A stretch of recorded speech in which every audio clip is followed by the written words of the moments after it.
जौहर classes में आपका स्वागत है।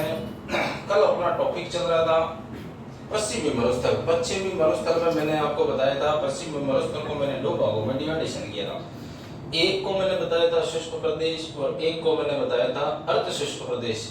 मैंने शुष्क प्रदेश पूरा ही करवा दिया था।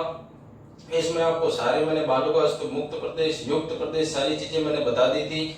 यदि आपने उसको देखा है, कैसी लगी कमेंट बॉक्स में जरूर लिख के भेजना कि किस प्रकार की लगी, और अच्छी लगे तो लाइक करना और शेयर करना। देखो दोस्तों, आगे आज चलेंगे अपन अर्ध शुष्क, यानी कि कल अपन ने कौन सा कर दिया था, शुष्क मरुस्थलीय प्रदेश कर दिया था, तो आज चलेंगे अर्ध शुष्क प्रदेश। अर्ध शुष्क प्रदेश, अर्ध शुष्क प्रदेश को पढ़ेंगे। अर्ध शुष्क प्रदेश को मैंने पहले बांटा था 4 भागों में, यानी कि अपन को बढ़िया ढंग से पढ़ने के लिए अर्ध शुष्क मरुस्थलीय प्रदेश को कितने भागों में डिवाइडेशन करते हैं, 4 भागों में। कौन कौन से भागों में डिवाइडेशन करते हैं? तो पहला इसका जो भाग बढ़ जाएगा जिसका नाम है गग्गर का मैदान। कौन सा मैदान? गग्गर का मैदान। दूसरा जो भाग आ जाएगा जिस भाग का नाम है शेखावाटी।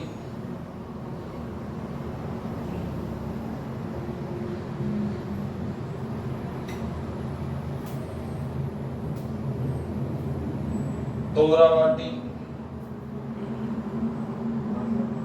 आंतरिक प्रवाह,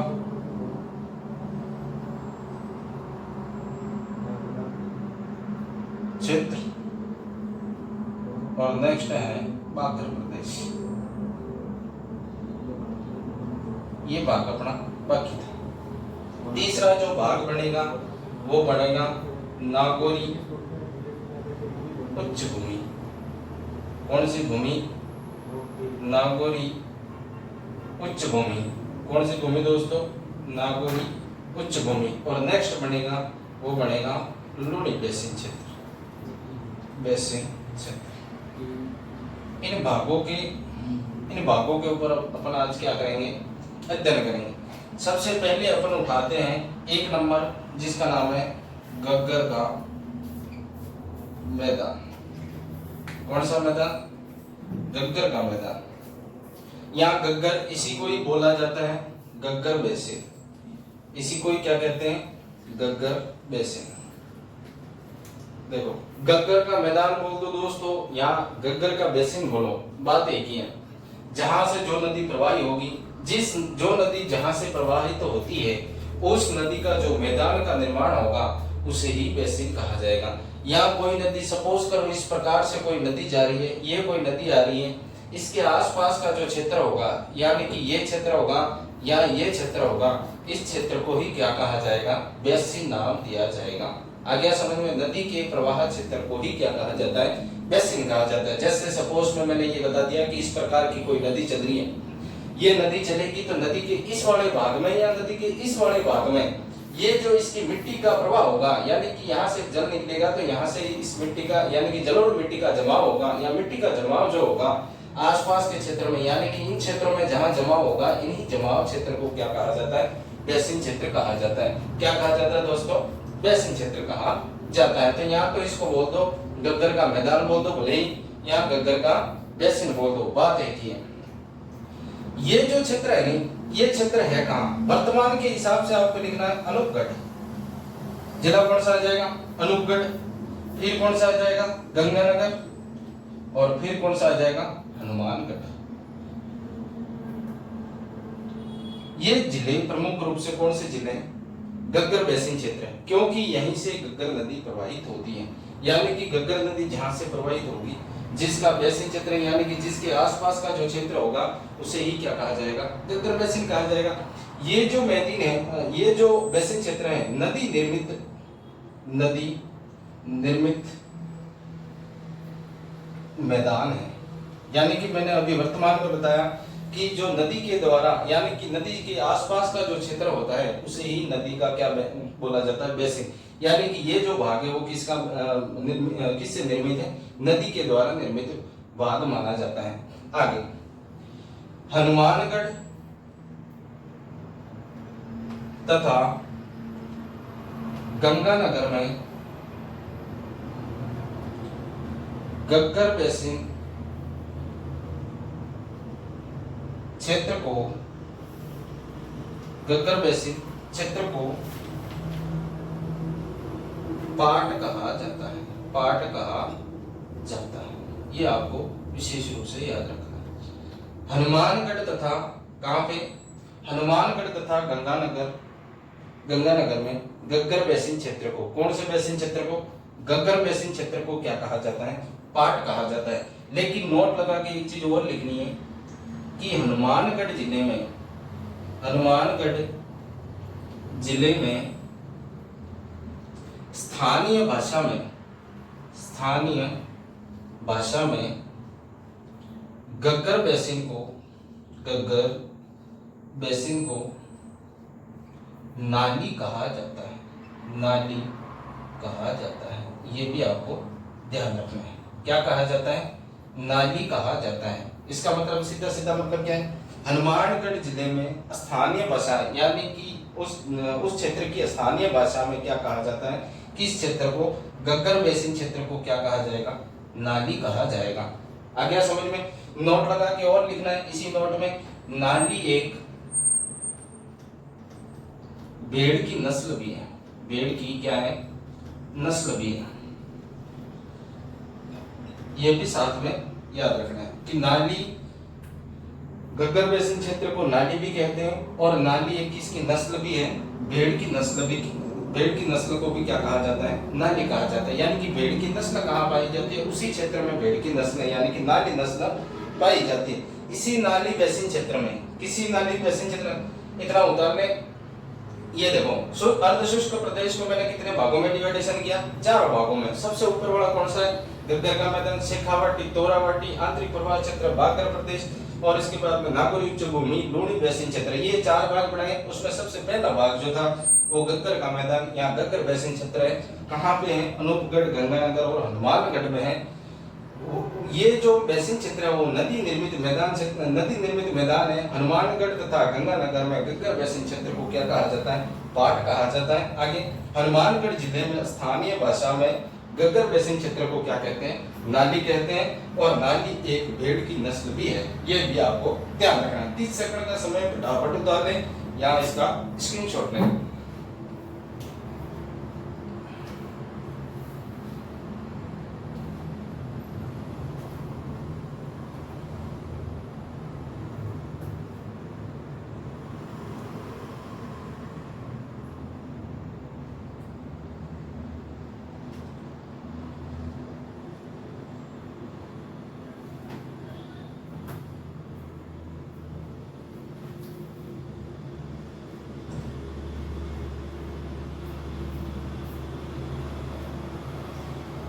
चलो दोस्तों आगे चलते हैं।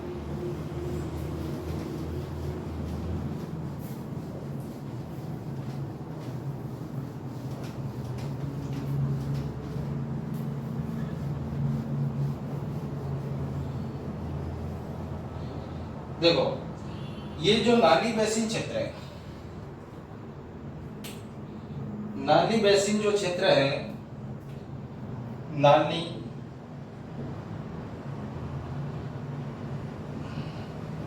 बेसिन क्षेत्र में सर्वाधिक बासमती चावल का उत्पादन किया जाता है, चावल का उत्पादन किया जाता है, उत्पादन किया जाता है। सर्वाधिक उत्पादन किसका किया जाता है, बासमती चावल का उत्पादन किया जाता है। दूसरी चीज ये भी ध्यान रखनी है कि हनुमानगढ़ जिले में, कौन से जिले में, हनुमानगढ़ जिले में सर्वाधिक गेहूं उत्पादन किए जाते हैं, सर्वाधिक चावल उत्पादन किए जाते हैं, चावल उत्पादन किए जाते हैं, किए जाते हैं। आपसे पूछ लें, यह तो चावल की बात होगी, लेकिन आपसे पूछे कि गंगानगर जिले में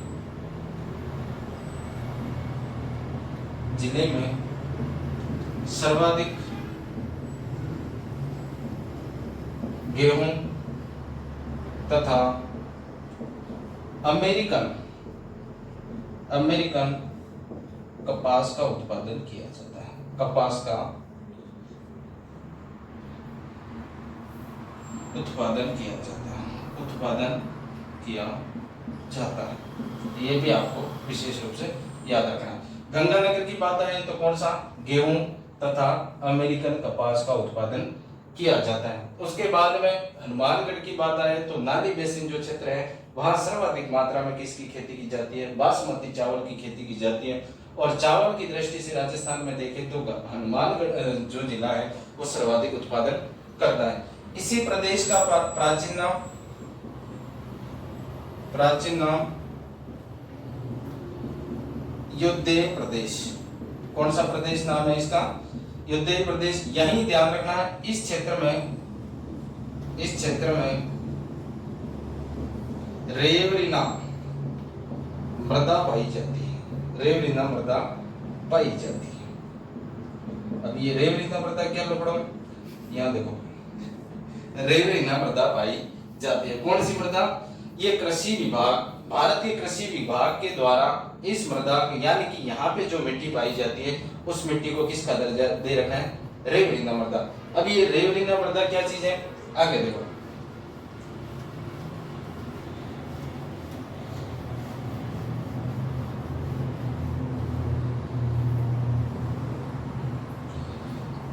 एक देश है अपना ऑस्ट्रेलिया। कौन सा देश है, ऑस्ट्रेलिया। ऑस्ट्रेलिया से दो नदियां निकलती हैं, शायद आपने वर्ल्ड ज्योग्राफी पढ़ी हो तो उसमें लिखी हुई है। ऑस्ट्रेलिया में कितनी नदियां हैं, मुख्य रूप से मैं बता रहा हूँ जो जहां की बात कर रहा हूँ। एक तो मर्रे, एक नदी कौन सी है, मर्रे। और यहाँ एक नदी है जिसका नाम है डार्लिंग, वो वाली डार्लिंग नहीं है, ये दूसरी है। ये एक प्रकार की क्या है, नदी है। इन नदी के बीच के क्षेत्र को यानी कि इन नदियों के बीच के क्षेत्र को क्या कहा जाता है, दोआब कहा जाता है। क्या कहा जाता है, दोआब कहा जाता है। ऑस्ट्रेलिया में मर्रे नदी तथा डार्लिंग नदी के बीच में दोआब क्षेत्र में सर्वाधिक किसका उत्पादन किया जाता है, चावल का उत्पादन किया जाता है। किसका, चावल तथा गेहूं का उत्पादन किया जाता है। यहाँ जो मिट्टी पाई जाती है यानी कि इस दोआब क्षेत्र में जो मिट्टी पाई जाती है, जिस मिट्टी को क्या कहा जाता है, रेवरिना। इस मिट्टी को क्या कहा जाता है, रेवरिना मृदा कहा जाता है। तो ये जो ऑस्ट्रेलिया की जो मृदा है या ऑस्ट्रेलिया की जो मिट्टी है, इस मिट्टी की तुलना कौन सी मिट्टी से की गई है, अपने हनुमानगढ़ और गंगानगर वाली मिट्टी से की गई है। क्यों की गई है, क्योंकि इस क्षेत्र में, इस दोआब क्षेत्र में सर्वाधिक मात्रा में गेहूं और क्या उत्पादन किए जाते हैं, चावल उत्पादन किए जाते हैं। और इस दोआब क्षेत्र में जो बेसिन क्षेत्र जो बना है, इस बेसिन क्षेत्र में कौन सी मृदा पाई जाती है, रेवरिना मृदा पाई जाती है। इसलिए भारतीय कृषि विभाग के द्वारा यहाँ की जो मिट्टी है, इस मिट्टी को किसका दर्जा दे रखा है, रेवरिना मृदा का दर्जा दे रखा है। यह चीज आपको आराम से समझ में आ गई होगी, क्लियर है। आगे देखो साहब, सर्वाधिक नहरों से सिंचाई करने वाला बेसिन क्षेत्र, किससे सिंचाई करता है यहाँ सर्वाधिक, बेसिन क्षेत्र। यानी कि किससे सिंचाई सर्वाधिक करता है, नहरों से सर्वाधिक करता है। अब नहरों की बात आती है तो नहरें कौन सी है, राजस्थान की सबसे प्राचीन नहर गंग नहर, इसी क्षेत्र में राजस्थान की सबसे प्राचीन नहर कौन सी, गंग नहर। यही एक नहर और आती है भाखड़ा नहर, ये भी राजस्थान की नहर। यही एक नहर और है इंदिरा गांधी नहर परियोजना, हनुमानगढ़ तथा गंगानगर से गुजरती है, ये भी यही है। इसका मतलब सीधा सीधा फंडा क्या है कि यहाँ सर्वाधिक मात्रा में किससे सिंचाई की जाती है, किससे की जाती है, नहरों से सर्वाधिक मात्रा में क्या की जाती है, सिंचाई की जाती है। क्या की जाती है दोस्तों, सिंचाई की जाती है।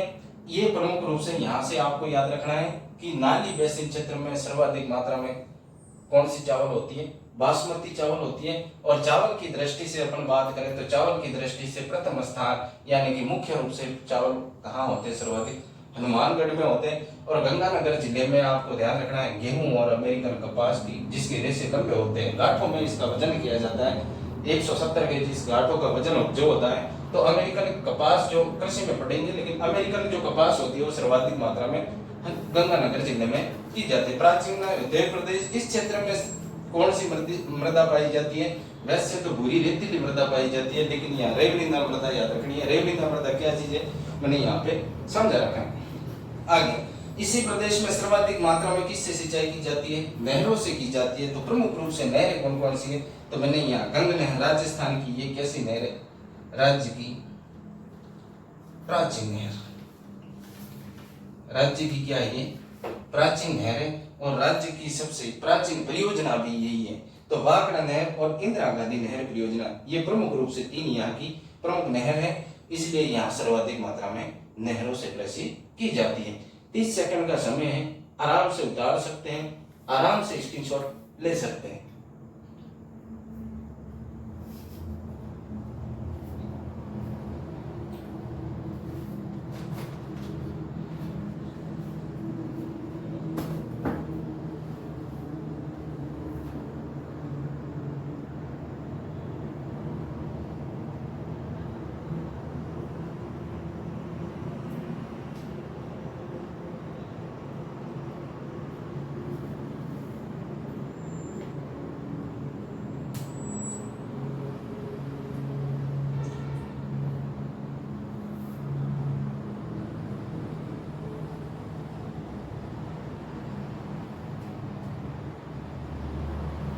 चलो दोस्तों आगे।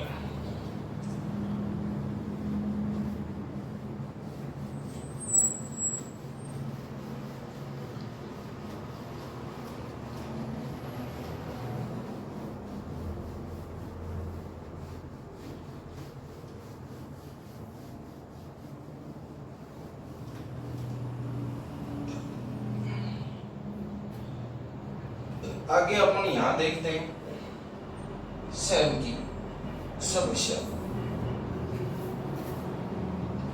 इसी क्षेत्र में सबसे ज्यादा जहां नहरें होगी वहां एक समस्या होगी। कौन सी? सैम की समस्या। सैम की समस्या सर्वाधिक मात्रा में कहां है? गंगानगर तथा हनुमानगढ़ में। सैम की समस्या होता क्या है? यहां देखो सब, ये मान लो कोई नहर है, ये कौन सी है? कोई नहर है। जैसे अपने गांव में कोई तालाब होता है, मान लो क्या ये कोई तालाब बना हुआ है, तालाब की इस क्षेत्र में कोई पाल बनी हुई है, समझ रहे हो? ये तालाब का पानी है, यहाँ तालाब की पाल बनी हुई है, यहाँ मेन पाल जो बनी है, इसके पीछे वाला जो भाग होता है ये वाला, यहाँ क्या हमेशा पानी रहता है। और पानी रहता है तो यहाँ की जो मिट्टी होती है वो कैसी रहती है? दलदलीय। कैसी रहती है दोस्तों? दलदलीय मिट्टी रहती है। जब दलदलीय मिट्टी रहेगी तो यहाँ धीरे धीरे किसकी मात्रा बढ़ेगी? लवणता की मात्रा बढ़ेगी। किसकी मात्रा बढ़ेगी? लवणता की मात्रा बढ़ेगी। तो जिसमें लवणता की मात्रा बढ़ेगी तो ये मिट्टी धीरे धीरे क्या हो जाएगी? बंजर हो जाएगी। क्या हो जाएगी दोस्तों? बंजर हो जाएगी, यानी कि ये अनुपजाऊ हो जाएगी। कैसे हो जाएगी ये? अनुपजाऊ हो जाएगी। जहां पानी भरा रहे, यहाँ नहरें है तो नहरों में जब ज्यादा पानी आता है तो ये पानी इस प्रकार से बाहर निकल जाता है, यहाँ निकल जाएगा, यहाँ निकल जाएगा। तो ये पानी किसी खेत में भरा रहेगा। जब इस खेत में भरा रहेगा तो धीरे धीरे ये मिट्टी पूरी की पूरी कैसी बन जाएगी? दलदलीय मिट्टी बन जाएगी। जहां पानी होगा वहां मिट्टी कैसी बनेगी? दलदलीय मिट्टी। और यहाँ जो मिट्टी पाई जाती है वो भूरी रेतीली मिट्टी पाई जाती है। कौन सी मिट्टी है? भूरी रेतीली मिट्टी पाई जाती है। इसलिए जहाँ दलदलीय भूमि, इसमें नमक की मात्रा पहले से ही है, लेकिन इसमें धीरे धीरे दलदलीय मिट्टी में और बढ़ जाती है किसकी मात्रा?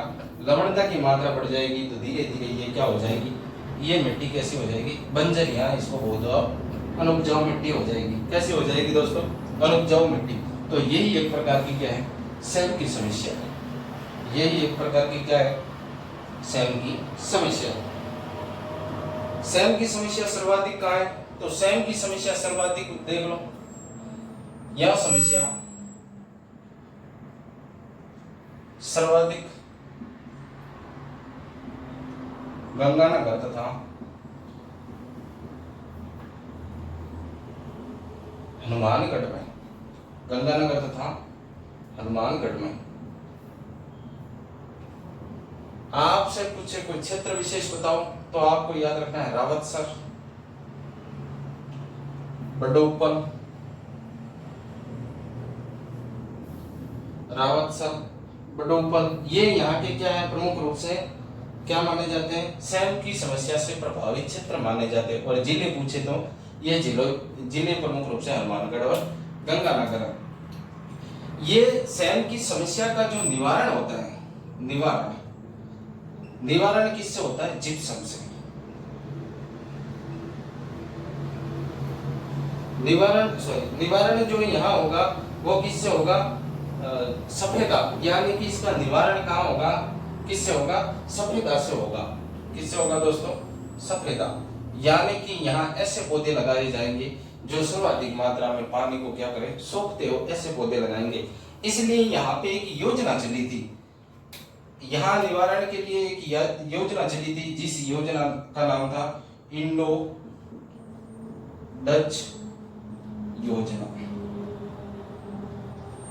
यहाँ एक योजना चली थी जिस योजना का नाम क्या है, इंडो डच योजना। ये पोलैंड तथा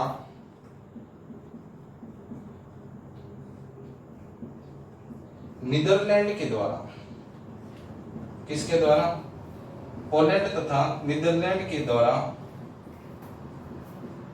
राज्य में सेम की समस्या का समाधान करने में योगदान प्रदान करना।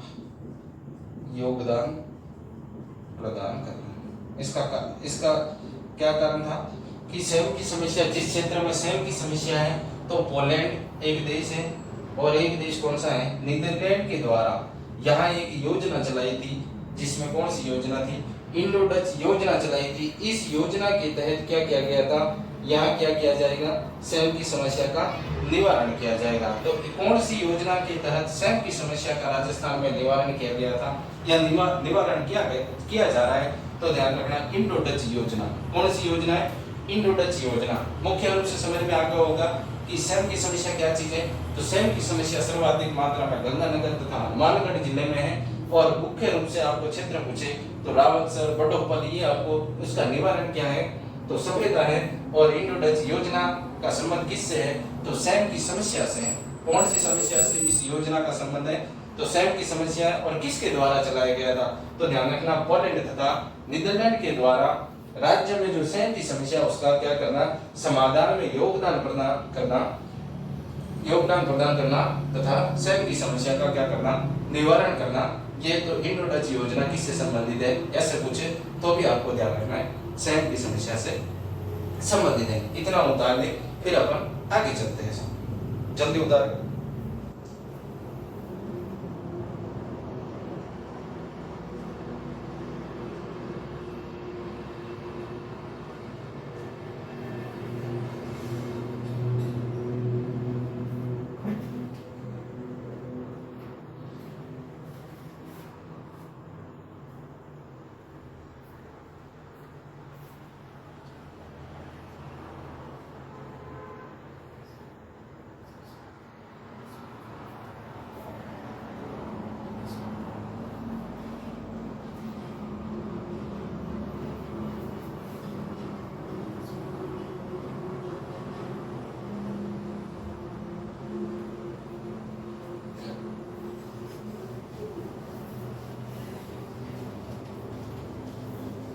आगे चलते हैं दोस्तों।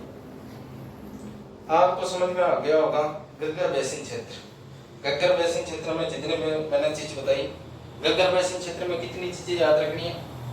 गग्गर बेसिन क्षेत्र कहाँ है, अनूपगढ़ तथा हनुमानगढ़ और गंगानगर में। यहाँ मैंने बताया हनुमानगढ़ तथा गंगानगर में गग्गर बेसिन क्षेत्र को क्या कहा जाता है, पाट कहा जाता है। हनुमानगढ़ क्षेत्र में स्थानीय भाषा में गग्गर बेसिन क्षेत्र को क्या कहते हैं, नाली कहते हैं। और नाली में सर्वाधिक, नाली एक भेड़ की नस्ल है और नाली में सर्वाधिक मात्रा में बासमती चावल का क्या किया जाता है, उत्पादन किया जाता है। तो चावल की दृष्टि से सर्वाधिक उत्पादन कहाँ किया जाता है, हनुमानगढ़ जिले में किया जाता है। गंगानगर में सर्वाधिक उत्पादन किसके किया जाता है, तो ध्यान रखना गेहूं तथा अमेरिकन कपास का किया जाता है। यहाँ जो मिट्टी पाई जाती है वो वास्तविक तो देखें तो भूरी रेतीली मिट्टी पाई जाती है, लेकिन भारतीय कृषि विभाग के द्वारा यहाँ की जो मिट्टी है वो रेवलिंगा मृदा के नाम से भी जानी जाती है। अर्थात ये रेवलिंगा मृदा कहाँ पाई जाती है? ऑस्ट्रेलिया में पाई जाती है। ऑस्ट्रेलिया में प्रमुख दो नदियां मर्रे तथा डार्लिंग नदी के बीच का जो दोआब क्षेत्र है उस क्षेत्र में सर्वाधिक मात्रा में चावल तथा गेहूं का उत्पादन किया जाता है, और वहां जो मिट्टी पाई जाती है वो रेवलिना मृदा पाई जाती है। कौन सी मृदा पाई जाती है? रेवलिना मृदा पाई जाती है। इसकी तुलना राजस्थान की मिट्टी के साथ में की गई है। आगे जो मैंने बताया कि यहाँ सबसे बड़ी जो समस्या है वो कौन सी समस्या है? सैम की समस्या है। सैम की समस्या होती क्या है? यानी कि जहाँ ये जो भाग है गगर बेसिन जो क्षेत्र है, यहाँ सर्वाधिक मात्रा में जो सिंचाई की जाती है वो किससे की जाती है? तो नहरों से की जाती है। अब नहरें कौन कौन सी है? तो राजस्थान की प्राचीन नहर गंग नहर, भाखड़ा नहर, यहाँ आप इसको ऐसे कर दो इंदिरा गांधी नहर परियोजना के द्वारा यहाँ सर्वाधिक मात्रा में नहरों से सिंचाई की जाती है। जहाँ नहरें है तो पानी का व्यस्त होना स्वाभाविक बात है। जहाँ पानी का व्यस्त होगा तो वहाँ किसी खेत में भरेगा तो उस खेत की जो मिट्टी होगी वो दलदलीय मिट्टी होगी। जब दलदलीय मिट्टी होगी तो उसमें लवणता की मात्रा बढ़ेगी, और लवणता की मात्रा बढ़ेगी तो धीरे धीरे वो किस में परिवर्तन होगी? बंजर मिट्टी में परिवर्तन होगी। तो उसी बंजर मिट्टी या उसी क्षेत्र को क्या कहा जाता है? सैम की समस्या कहा जाता है। हनुमानगढ़ तथा ये जो समस्या है हनुमानगढ़ तथा गंगानगर में प्रमुख रूप से क्षेत्र पूछे तो याद रखना रावतसर तथा बटोपली ये प्रमुख रूप से माने जाते हैं। इसके बाद में आपको ध्यान रखना कि सैम की समस्या का निवारण क्या है? तो सफेदा। क्या है? सफेदा। इसके अलावा आपसे पूछे इंडो डच योजना का संबंध किस समस्या से संबंधित है? तो ध्यान रखना सैम की समस्या से संबंधित है। ये पोलैंड तथा नीदरलैंड के द्वारा सैम की समस्या का निवारण करने में योगदान प्रदान करती है। किसको? राजस्थान को करती है। तो ये प्रमुख रूप से मैंने बताया। आगे जो देखती है दूसरा भाग जो था जो मैंने लिखा था उस भाग का नाम है शेखावाटी, तोरावाटी, आंतरिक प्रवाह क्षेत्र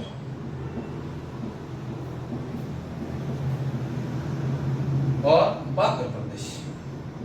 बागर प्रदेश चार चीजें याद रखिए, सीधी सीधी बात है। शेखावाटी किस आधार पे पड़ा? तो यहां लिख लेता हूं मैं शेखावाटी।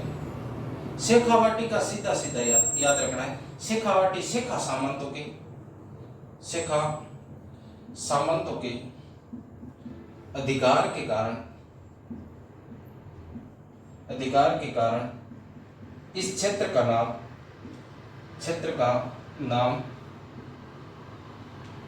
का नाम क्या पड़ा? शेखावाटी पड़ा।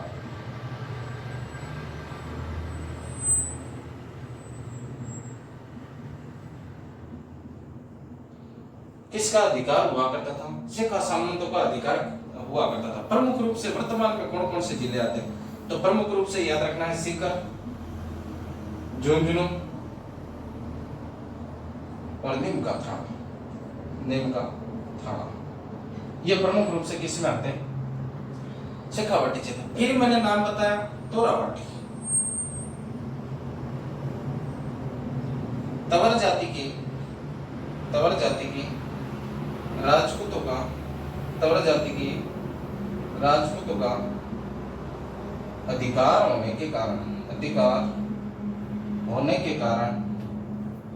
के कारण इस क्षेत्र का नाम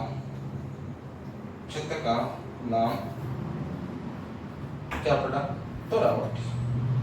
ये भी आपको ध्यान रखना है कि तोरावाटी नाम किस आधार पे पड़ा है या तोरावाटी नाम किस आधार पे रखा गया है। तो तोरावाटी नाम जो है वो किसके आधार पे पड़ा है? तो ध्यान रखना तोरावाटी नाम जो पड़ा है वो किसके आधार पर पड़ा था? तवर जाति के राजपूतों के अधिकार होने के कारण इस क्षेत्र का नाम क्या हो गया? तोरावाटी हो गया था। आंतरिक प्रवाह क्षेत्र। तो ध्यान रखना आंतरिक प्रवाह क्षेत्र ध्यान रखना। आंतरिक प्रवाह क्षेत्र किसे कहा जाएगा? तो यहाँ एक नदी है जिस नदी का नाम है कातली नदी। शेखावाटी की एकमात्र नदी जिस नदी का नाम क्या है? कातली नदी। कातली नदी का उद्गम तथा समाप्त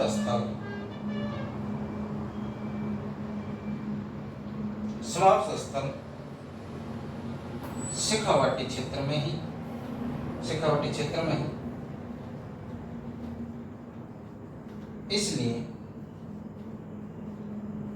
इस नदी को आंतरिक प्रवाह की नदी माना जाता है। आंतरिक प्रवाह की नदी माना जाता है तथा इस क्षेत्र को भी आंतरिक प्रवाह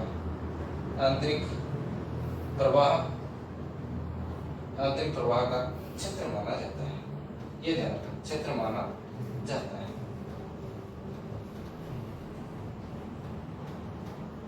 समझ में आ गया? यानी कि कोई नदी है, ये मान लो कोई राजस्थान है, या ये मान लो कोई सिक्कर, झुंझुनू और नीम का थाना है। आपको पता है कातरी नदी शेखावाटी की एकमात्र नदी है। कातरी नदी का उद्गम जो होता है, अपन नदियों में जिक्र करेंगे, लेकिन कातरी नदी का जो उद्गम होता है खंडेला की पहाड़ी सिक्कर से होता है।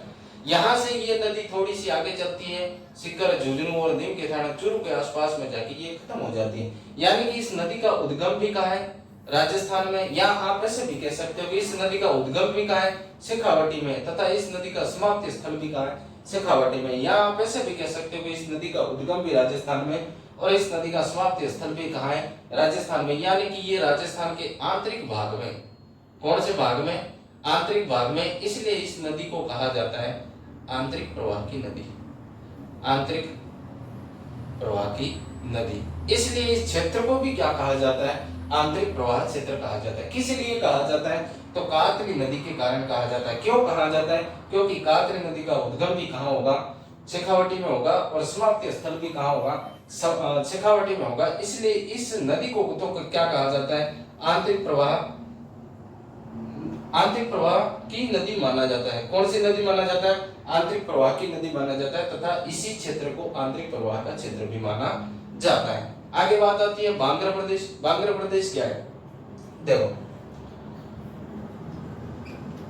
बांग्रा प्रदेश, बांग्रा प्रदेश किसे कहा जाएगा? तो बांग्रा प्रदेश का मतलब यह है कि यहाँ पे शेखावाटी क्षेत्र में माना जाता है कि पहले यहाँ कैसी, मान लो ये यहाँ से कोई नदी आएगी, यहाँ से कोई नदी आ रही है, ये नदी इस प्रकार से चल रही है। यहाँ जब वर्तमान में जो नदी चल रही है, वर्तमान में चलेगी तो उसके आसपास में क्षेत्र में क्या जाएगी? मिट्टी जाएगी, अपरदन करेगी। अपरदन करेगी तो उसको अपक्षय की क्रिया करेगी। जब अपक्षय की क्रिया करेगी तो निक्षेपण की क्रिया करेगी। ये तीन प्रकार की क्रिया होगी। तो यहाँ मिट्टी का जमाव होगा। जब मिट्टी का निक्षेपण की क्रिया होगी और मिट्टी का जमाव होगा तो ये नवीन मिट्टी होगी। कैसी मिट्टी होगी? नवीन मृदा होगी या नवीन मिट्टी होगी। ये मिट्टी किस प्रकार की होगी? तो ये मिट्टी जलोढ़ मिट्टी होगी। और जलोढ़ मिट्टी एक प्रकार की कैसी मिट्टी मानी जाती है? उपजाऊ मिट्टी मानी जाती है। कैसी मिट्टी मानी जाती है? उपजाऊ मिट्टी मानी जाती है। मान लो ये नदी इस प्रकार से चल रही थी, लेकिन 5-7 साल यहाँ पे बारिश ना हुई। कहाँ पे? शेखावाटी क्षेत्र में। और इस प्रकार से जब 5-7 साल के बाद में यहाँ पे बारिश हुई तो यहाँ इस नदी को निकलना यहाँ था, लेकिन यहाँ क्या होता है? शेखावाटी क्षेत्र में सबसे ज्यादा वायु अपर्दन चलता है, यानी कि वायु यहाँ तेज गति से चलती है। इसलिए इस मिट्टी में क्या कूड़ा कचरा वगैरह इसमें भर गया, यानी कि जो नदी का रास्ता था वो रास्ता क्या हो जाएगा? बंद हो जाएगा। क्या हो जाएगा दोस्तों? बंद हो जाएगा। तो मिट्टी, नदी क्या करेगी? नदी अपना रास्ता चेंज करेगी और नया रास्ता बनाएगी। यानी कि नदी इस प्रकार से दूसरे रास्ते से चली। अब उसको चलना तो है, तो दूसरे रास्ते से चली। अब इस रास्ते का क्या होगा? इस रास्ते में उपजाऊ मिट्टी है, इसलिए यहाँ पे सर्वाधिक मात्रा में कृषि का कार्य किया जाएगा। किसका किया जाएगा? कृषि का कार्य किया जाएगा।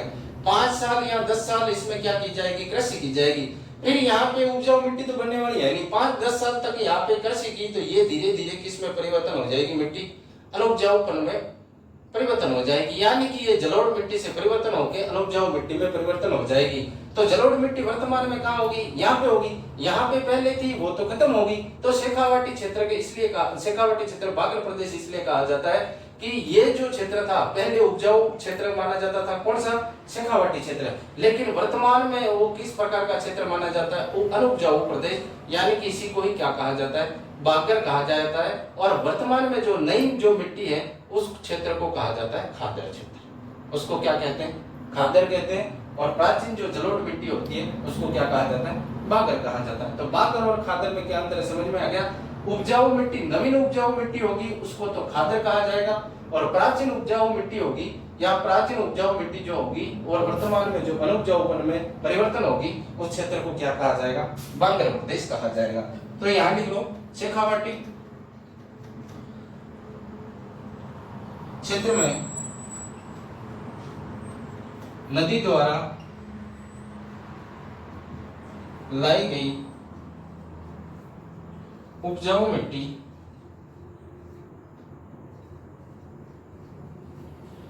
समय परिवर्तन के पश्चात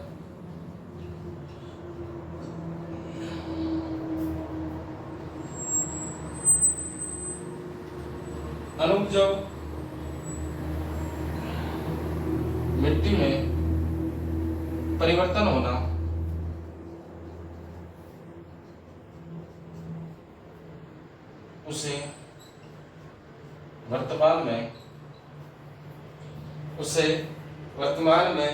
उसे वर्तमान में क्या कहा जाता है? बांगर प्रदेश कहा जाता है। क्या कहा जाएगा? बांगर प्रदेश कहा जाता है। समझ गए दोस्तों? सारी चीजें क्लियर है। शेखावाटी किसे कहा जाएगा? शेखा सामंतों के अधिकार के कारण शेखावाटी को क्या कहते हैं? शेखावाटी क्षेत्र कहते हैं। फिर मैंने बताया दोरावाटी किसे कहा जाता है? दोरा जाति के राजपूतों का अधिकार के कारण यहाँ इस क्षेत्र को क्या कहा जाता है? दोरावाटी कहा जाता है। आंतरिक प्रवाह क्षेत्र किसे कहा जाता है? तो यहाँ शेखावाटी क्षेत्र की एक प्रमुख नदी है जिस नदी का नाम है कातली नदी, और कातली नदी मुख्य रूप से शेखावाटी में बहती है। तो कातली नदी निकलती कहाँ से है? सिक्कर खंडेला की पहाड़ी से निकलते हैं। यहीं के इसी के किनारे आपको बताओ तो गणेश्वर सभ्यता है, इसी के किनारे आपको पता हो तो सुनारी सभ्यता भी है। और ये नदी आंतरिक प्रवाह की नदी है। इसका मतलब इसका उद्गम भी कहाँ से हो रहा है? राजस्थान से हो रहा है। और समाप्ति स्थल भी कहाँ है? राजस्थान में। और मुख्य रूप से देखें तो उद्गम भी कहाँ से हो रहा है? शेखावाटी से हो रहा है। और समाप्त भी कहाँ हो रही है? शेखावाटी में हो रही है। इसलिए इस नदी को क्या कहा जाता है? आंतरिक प्रवाह की नदी कहा जाता है। इसलिए इस क्षेत्र को भी किस नाम से जाना जाता है? आंतरिक प्रवाह के क्षेत्र के नाम से जाना जाता है। बांगर प्रदेश मैंने आपको बता दिया कि यहाँ बांगर और खादर में दो अंतर। बांगर और खादर क्या है? तो बांगर का मतलब यह होता है कि नदी द्वारा लाई गई जलोढ़ मिट्टी जो प्राचीन होती है, जो अनुपजाऊ मिट्टी में परिवर्तन हो गई, उसे क्या कहा जाएगा? बांगर कहा जाएगा। खादर किसे कहा जाता है? तो नदी द्वारा लाई गई जो मिट्टी, जलोढ़ मिट्टी जो होती है, जो नवीन मिट्टी जो होती है, उसे क्या कहते हैं? खादर कहते हैं। तो वर्तमान में जो इस क्षेत्र में जो मिट्टी पाई जाती है वो किसका उदाहरण मानी जाती है? बांगर प्रदेश का उदाहरण मानी जाती है। इसलिए इस क्षेत्र को क्या कहा जाता है? बांगर प्रदेश कहा जाता है। आज के लिए इतना ही दोस्तों। अपन कल नए टॉपिक के साथ में बात करेंगे। अच्छा लगे तो लाइक करना और बढ़िया लगे तो शेयर करना। धन्यवाद।